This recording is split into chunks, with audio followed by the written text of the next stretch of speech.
All right, let's talk Alabama Crimson Tide. Kalen DeBoer and his staff and this entire program has been on a tear recently over the past couple of weeks and really past couple of months, building momentum as we get close to training camp. It's only a few weeks away, folks. Then, of course, college football will finally be back. It's an exciting time to be alive. But to that end, when you break down what Alabama has done and take an unbiased approach and just look at the data, folks, this isn't just a playoff contending team. The Tide are back to being one of the top teams in college football. Again, that's what the data says, which we'll get to in just one second. But first, I'm Nick, that's Andrew, and this is Saturday Morning Inspection.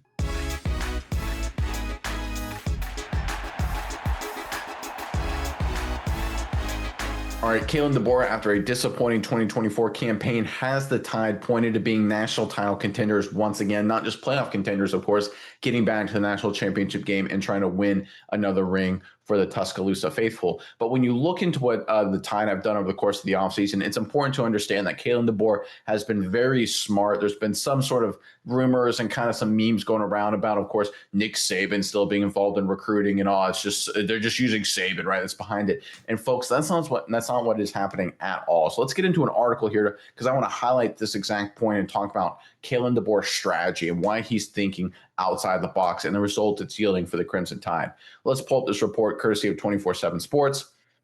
The report says Alabama coach Kalen DeBoer on Wednesday, again talking a few days ago now, explained what led to former coach Nick Saban being involved in visits with 2026 recruits last month, including some widely shared photos of Saban meeting with prospects in his Bryant-Denny office. It just worked out to where there was a time I saw it, and I just met with him and seen him, and it had been a while. DeBoer told the Next Round at SEC Media Days. I had a chance to pop over and say hi. Just worked out for us to have a couple meeting slots. And it was cool because I felt like it was a special time because there were guys that he had met with. I'm trying to make sure compliance-wise, thinking ahead as I talk here, of course, making sure that it was really cool that there were some guys that he had met with early in their recruiting process, continued DeBoer. Why not make something special for people when they come to your campus for an official visit? That's what I'm always trying to do, and that was the case in that situation. All right, the last couple sentences there is the key takeaway, and this is Kalen DeBoer's approach, and this is what smart people do in every single walk of life. They use everything at their disposal. Nick Saban is the greatest college football coach of all time. I think there's some debate there. You can argue it, but I think he is, right? And I think at least in recent memory, obviously going back a number of decades now, if you're not using Nick Saban, if he's available, if he's around to help with recruits, the same way you would use a beautiful campus, the same way you would use a beautiful locker room, you're an idiot, right? Kalen DeBoer has proven himself to not be an idiot. And I think that's why a lot of people are honestly kind of a little upset. And that's why they're being a little online. They're being, oh, look at Nick Saban's, it's a Saban still coaching the team. Folks, smart people use what's at their disposal. Would Oregon be stupid if they turned down Phil Knight's money? Of course, right? Would Notre Dame be stupid if they didn't have touchdown Jesus, the Golden Dome, win one for the Gipper, Rudy, and all that stuff? Of course, right? Everyone's got to look at every aspect at their game, everything they can, everything at their disposal, right? Texas has Lamborghinis, Alabama has Nick Saban, right? So Kalen DeBoer taking the smart approach, utilizing Saban. So let's put that to bed and understand this is a really smart strategy, really great move by Kalen DeBoer. I'm actually happy to see that he's following up on this. It's a really good stuff here. But when you talk about the analytics, and this was what really drove me to the story and really drove me to the Tide where they currently sit. A lot of people look at Alabama and say, well, they had a really good season a couple years ago. Obviously, last season was a disappointment, right? How are they structured going forward? They seem to be maybe trending in the wrong direction. But when you look at the data and you look at just where they sit, they are in a great spot. Let's pull up our first chart here to highlight what I'm talking about here. So we sent down and we broke down the numbers using ESPN's FPI, some recruiting metrics, some transfer numbers as well to kind of throw it all together and aggregate and come up with the top 12 teams in college football. Obviously, 12 teams make the playoffs. Now, of course, the graphic we have in front of you, it's the top 12 teams by our metric. They're at large bids, so there's going to be some Big 12 team, and there's going to be like a Boise State that gets in who then gets killed. And we just have to live with the fact. But based on the raw data, here are the top 12 teams currently in college football. And you can see Alabama right there is number 4, right? 4th from the left. The arrow is pointing that out to you. Right at the same level as Georgia and Oregon, only slightly behind. Texas is number 1. You can see Alabama is actually ranked ahead of programs like Ohio State and Notre Dame that made the national championship game last year. Again, this is factoring ESPN's FPI, recruiting, and a lot of transfer numbers. So again, this is just raw, unbiased data. Like we just aggregated the data and took a step back and say, hey, where does each team sit? Where are they right now? And when you look at the numbers, Alabama, despite missing the postseason last year, despite having that ugly ugly, hideous performance against Michigan in their bowl game, despite losing their quarterback, Jalen Milroe, losing a lot of quality NFL guys. Questions about Kalen DeBoer abound. What's this team going to look like? They're the fourth best team in the country. Again, not my opinion. That's just what the data says. When you actually take it a step further and remove transfers from the equation, let's go ahead and pull up that chart here. They shift to number 3. And one of the reasons why I remove transfers is because transfers is such a hard thing to look at analytically to figure out how good they're going to be, right? If a transfer was a good player at one program, it doesn't mean he's going to be a good player at the next. There are a lot of transfers that were no names, right? And go to a new program, like, for example, Joe Burrow at LSU, Ohio State to LSU, that become superstars. So it is incredibly hard to evaluate transfer performance in terms of where a team sits analytically. It's just sort of a crapshoot. So if you remove transfers and the analytical projection that you think they're going to have, which is, like I said, a total crapshoot, Alabama actually leapfrogs Oregon all the way up to number 3. Again, this is not my opinion. This is not, Paul Feinbaum's opinion or some other talking head's opinion. This is what the data says. This is what the analytics show.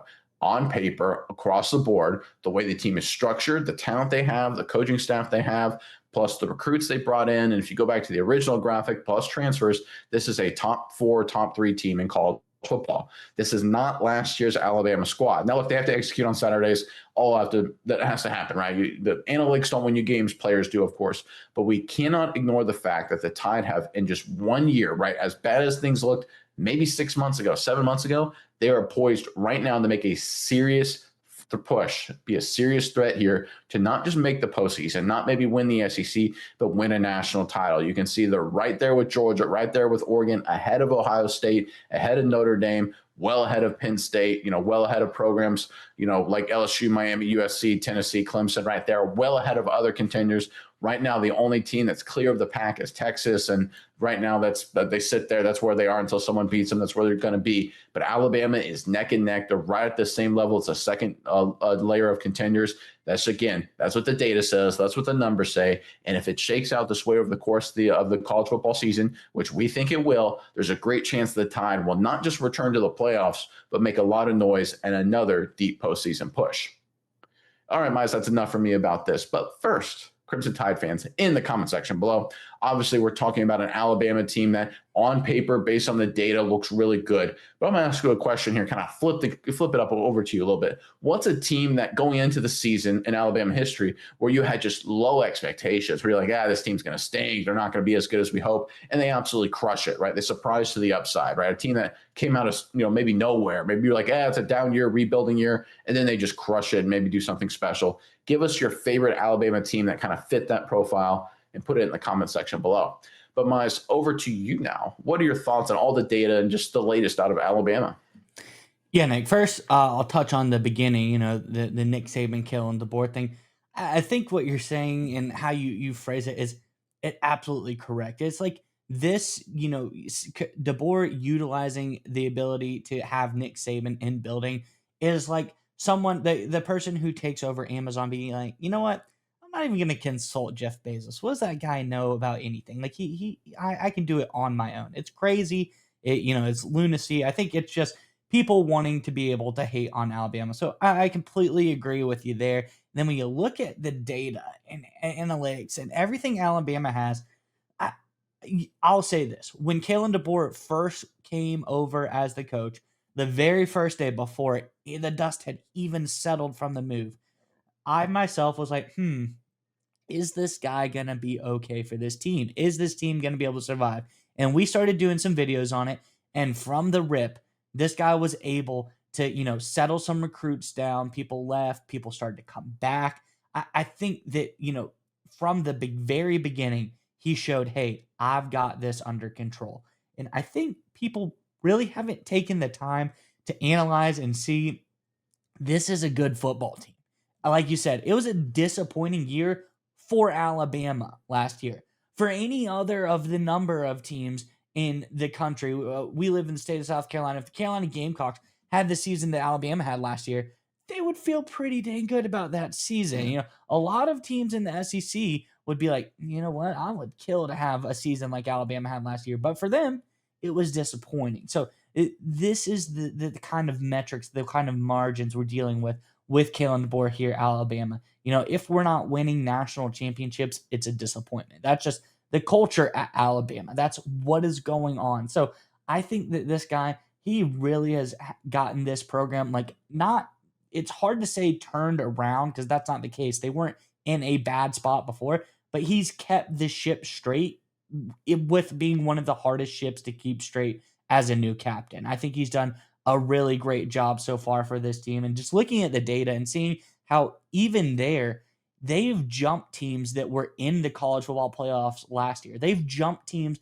like Oregon, who on this channel, we love Oregon. We love what Dan Lanning does at Oregon. We think he's an excellent recruiter. And we've talked about already after one season that Kalen DeBoer has already switched up strategies. He said, okay, we had a disappointing year last year, 2025's recruiting class. We did things one way, weren't really happy with it.